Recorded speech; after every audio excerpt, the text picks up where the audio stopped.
Hi there guys, welcome back to another video with myself, Joseph Devlin. My aim is to democratize information around the musculoskeletal system and the health and well-being and how you can help yourself and give you a bit more knowledge around what happens in the physiology, so what happens in the function, and the pathology, what happens in the disease processes in the body.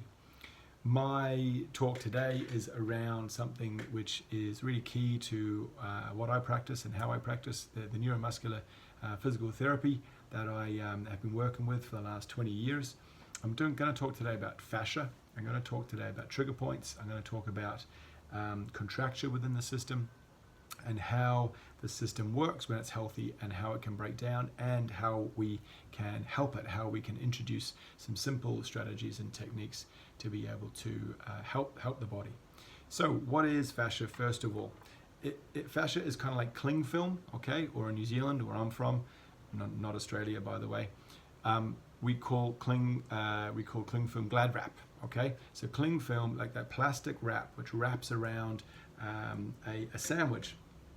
The idea of that, say for example, is you want to wrap all that together and keep all of it tight and packaged in together. It also gives it structure. It also stops it from moving around and falling apart. And that's kind of what fascia is doing. Now, on a basic level, okay, there's lots and lots of more levels around fascia. When you start diving into fascia, and it is really amazing. It works on the sensory level as well. So it's actually providing a lot of information to the nerve and a lot of information to the whole body about what the body's feeling, where it is, what it's doing, which speed it's moving. So for example, if you're rehabilitating an ankle injury and you want to go and have a watch of that video, if you want more information on that video, you can do that really well through balance exercises to try and reassociate and remember where your balance is and bring in the body's ability to be able to sense where it is in space and time. So that's what we call proprioception, okay? So I'll give you a little example here. If you close your eyes, if you put your finger out somewhere in front of your face and you very slowly bring it to touch your eyebrow and then away, and then bring it back, touch your nose, and then bring it away, and touch your mouth. Brilliant. And now scratch your opposite ear. You're able to do that with your eyes closed because you have something called proprioception. Okay, it's the different joints in the body and the nerves and the ligaments are all giving information back to the brain to help you be able to sense where you are in space and time. So that's what makes catching a ball, throwing a ball, dancing, movement, music, all possible because we're able to get a sense of where our bodies are in space and time. And that's the magic of fascia. Fascia helps us to be able to do that.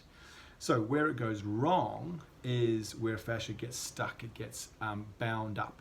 So actually I have a tool here. This is a really nice tool which is designed to teach people about fascia and how it works. It works on a principle called biotensegrity.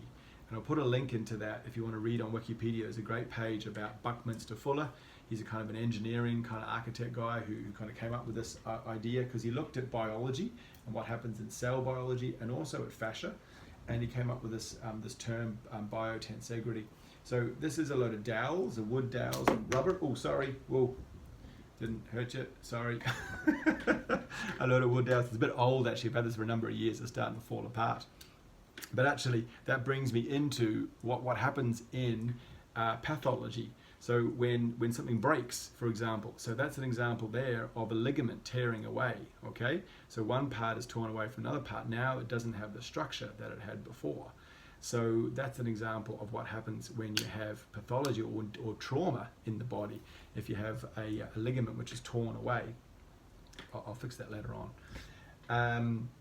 Where was I? Trigger points. So if you have a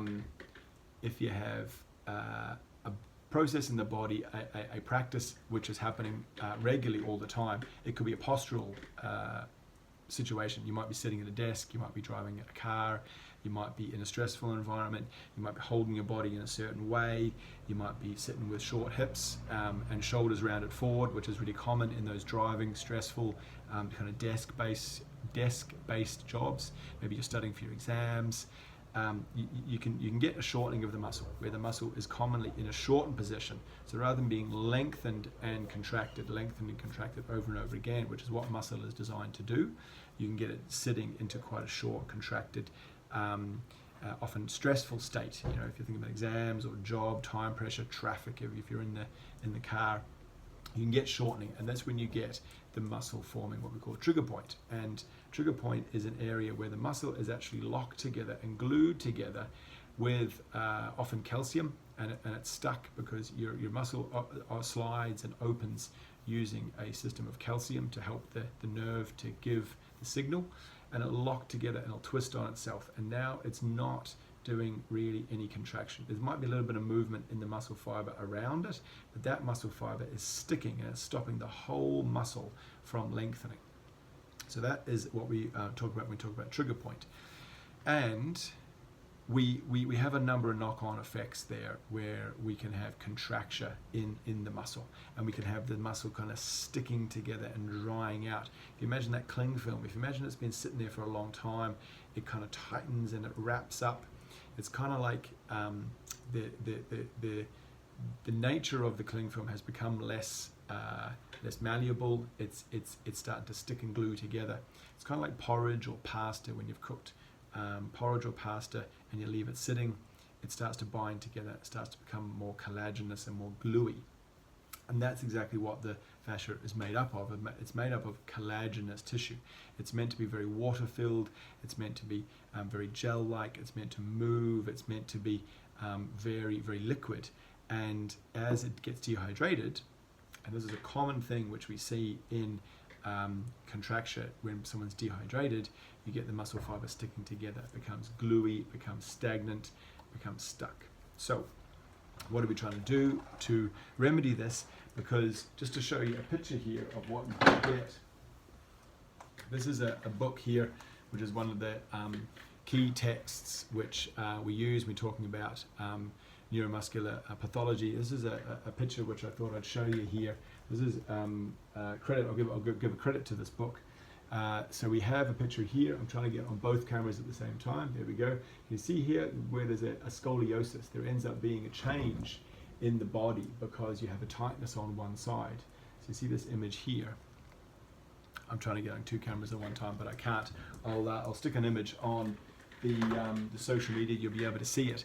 You're getting a pulling and a skewing to one side. Going back to my now slightly broken example, if I had a tightness in this muscle here, okay, so if I had a knot in the muscle, do you know that people often refer to, like they often come into the clinic and they're like, I've got a knot in my shoulder.